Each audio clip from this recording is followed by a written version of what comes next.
ধারাভাষ্যকর করার জন্য ডাইরেক্ট ইন্ডিয়াতে চলে গেছেন তামিম ইকবাল। কিছুদিন আগে নিউজের মধ্যে এটা এসেছিল তামিম ইকবাল বাংলাদেশ বনাম ইন্ডিয়া টেস্ট ম্যাচের মধ্যে উনি ধারাভাষ্যকরের দায়িত্ব পালন করবেন, আর সেটি সত্য হয়ে গিয়েছে। আর সেখানে গিয়ে তামিম ইকবাল সেটির ক্লাসও শুরু করে দিয়েছেন। এর আগেও তামিম ইকবাল বাংলাদেশ বনাম নিউজিল্যান্ড ম্যাচের মধ্যে ধারাভাষ্যকরের দায়িত্ব পালন করেছিলেন। তবে এবার তিনি কোনো ক্রিকেটার হয়ে বাংলাদেশ বনাম ভারত ম্যাচের মধ্যে আসবেন না, আসবেন ধারাভাষ্যকর হয়ে। হ্যাঁ প্রিয় দর্শক, তাই তো আজ চলে গেছেন ডাইরেক্ট একবারে ইন্ডিয়ার মধ্যে। সেখানে গিয়ে ইন্ডিয়া বনাম বাংলাদেশ ম্যাচ হবে বৃহস্পতিবার, সেখানে ধারাভাষ্যকরের দায়িত্ব থাকবেন তামিম ইকবাল। আর ইতিমধ্যে তিনি একজন শিক্ষকের সাথে সেটি নিয়ে অনেক পর্যালোচনা করছেন এবং শিক্ষা গ্রহণ করছে কীভাবে কী করতে হবে।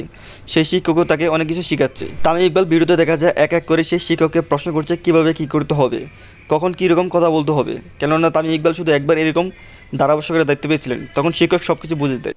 তো প্রিয় দর্শক, তামিম ইকবাল যে ধারাভাষ্যকর করতে যাচ্ছেন বাংলাদেশ বনাম ইন্ডিয়া টেস্ট ম্যাচের মধ্যে, এটি আপনার কাছে কীরকম লাগছে কমেন্ট করুন কমেন্ট বক্সে। আর যদি আপনারা এই চ্যানেলে নতুন হয়ে থাকেন প্লিজ এই চ্যানেলটি সাবস্ক্রাইব করে আমার পাশে থাকবেন। দেখা হবে নেক্সট কোনো ভিডিওতে।